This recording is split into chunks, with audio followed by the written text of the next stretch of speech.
What would you do with an extra $1,000 or even $5,000 or even $10,000? Do those numbers seem totally unobtainable to you? Well, what if I told you that that amount is actually more achievable than you think if you're able to make just a few easy, simple switches to your spending today? Hi, I'm Chloé Daniels, and today we're going to talk about 7 ways that you can start saving money today.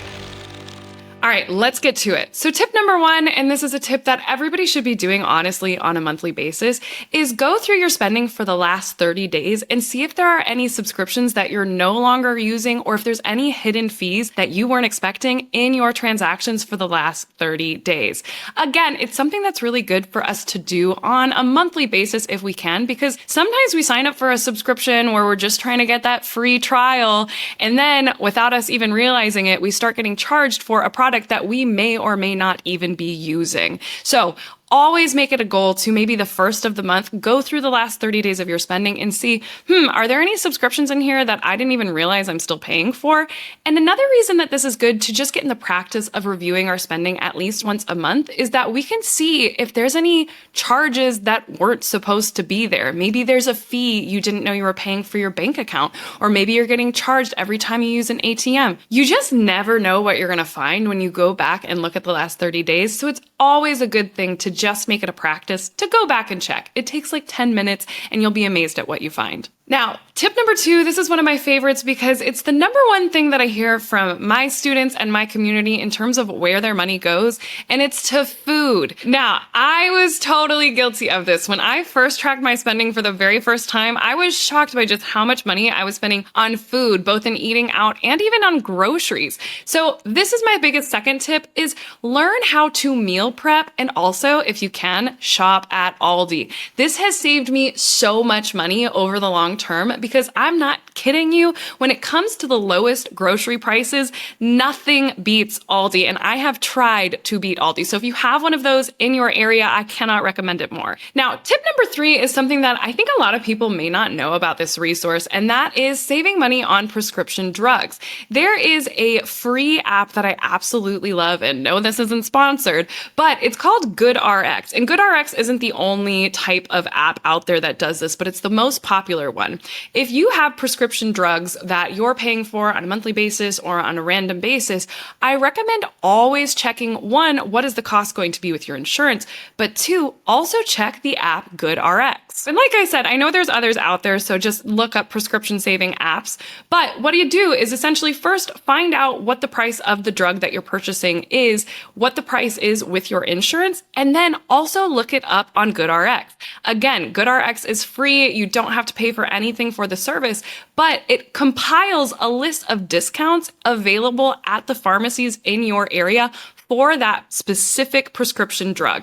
This has saved me hundreds of dollars, especially when I didn't have very good insurance. Now, tip number 4 is reevaluating our essential items and thinking outside of the box. So often when we put together a list of our expenses and a list of our fixed costs, we don't really see those as flexible in any way. We're just like, that's rent, that's my car payment, that's how much I'm paying for utilities, etc., etc. But sometimes we don't realize there's opportunities for saving even within our fixed costs. What that could look like is maybe you're looking at your rent costs and how to bring those rent costs down. Could you Airbnb a room? Could you get a roommate? Are you house hacking? Is that a potential opportunity for you? Or for example, one of the things that I did when I was really looking at reducing my spending is I looked at my car expense. I do not enjoy spending money on transportation. I hate it. I don't know what it is, but I don't like spending money on Ubers or car payments or anything like that. And so when I was looking at my budget and was doing a values-based budget, which by the way, we've got resources on that down in the show notes too, what I saw was, I'm spending about $4,000 a year on my car, even though my car is totally paid off between insurance costs, maintenance costs, gas, etc., parking tickets, etc. I was still spending about $4,000 a year. That's a significant amount of money on a car when it's already paid off. And so I looked at, well, I live in Chicago at the time.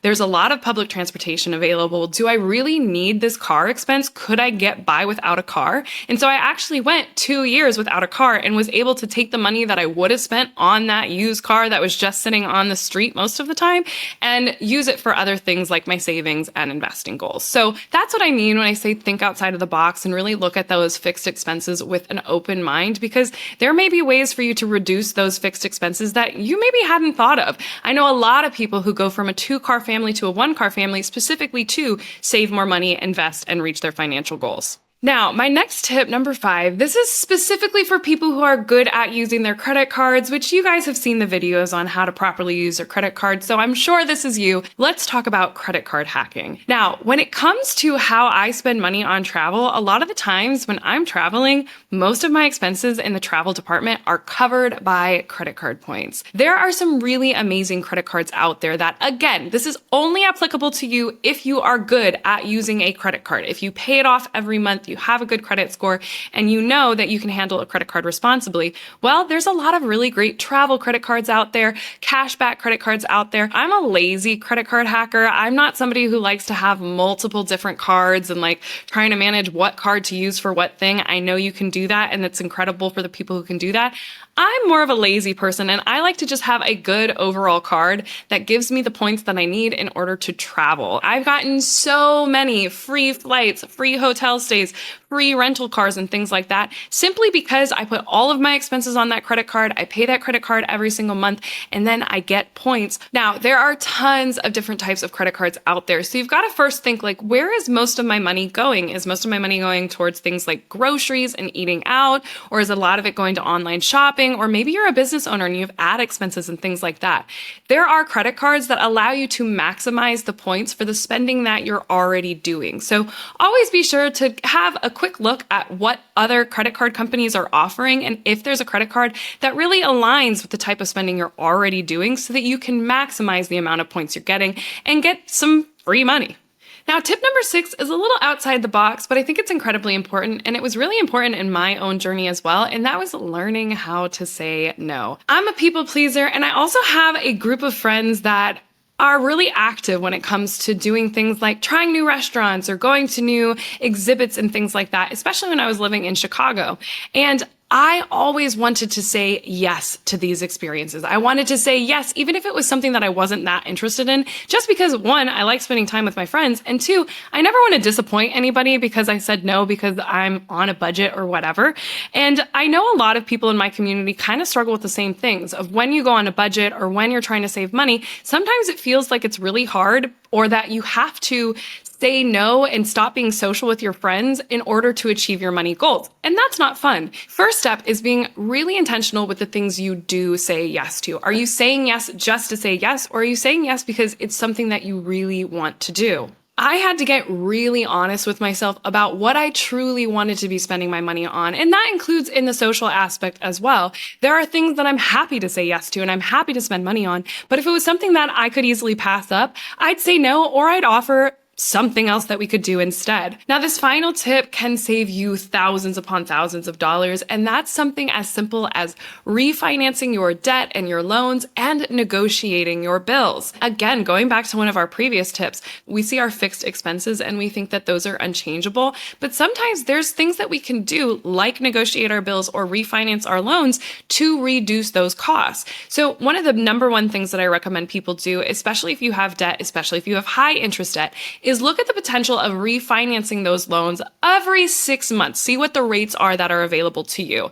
There is nothing wrong with just checking what the rates are. That doesn't impact your credit score. We want to do this with our student loans, especially if we have private student loans that have high interest rates, but really any type of debt that we have that's over a 10% interest rate, it doesn't hurt to see what could possibly happen to the loan if we looked at refinancing it. Now, we talked about this a little bit in a previous video as well on ways to pay off debt. And there are some things you do have to look out for if you're looking at refinancing something like credit card debt. That comes with a big asterisk. So if you want to check that out, we'll leave the link to that video down in the show notes as well. Now, the other thing that I mentioned is negotiating our bills or looking at ways to reduce those monthly bills. So another thing that I always recommend to my students is every 6 months, we want to call around to our bill providers and see if there's any discounts available to you. You never know what somebody may be willing to offer you. And sometimes it just depends on who you get on the phone. Sometimes you'll call your credit card company and ask for a reduced interest rate on your credit card because you've been a customer for X amount of years and you've paid all of your bills on times and things like that. And sometimes you'll get somebody on the phone who's like, we don't do that. But then you call again in another 6 months and you get somebody else on the phone who's like, oh yeah, no problem. We can give you a 5% reduction or a 10% reduction. Or hey, actually, we can start you up on this new card, transfer you over to that card and get you a better interest rate. So really staying active on checking in with your bill providers. You never know what kind of discounts you may qualify for if you never call and ask. And there you have it. These are just 7 simple ways that you can start saving more money right now. Thank you so much for your time. I'm Chloé Daniels, better known as Clo Bare Money Coach on the internet. You can find me in the show notes down below. If you have any questions on how to save more money, or if you have any questions about any of the things that we talked about, or maybe you even have your best tip on how you save money that's maybe a little bit unconventional, be sure to leave those down in the comments and we'll be checking and communicating with you there. Have a good one. Until next time, take care of your finances and live a life you love.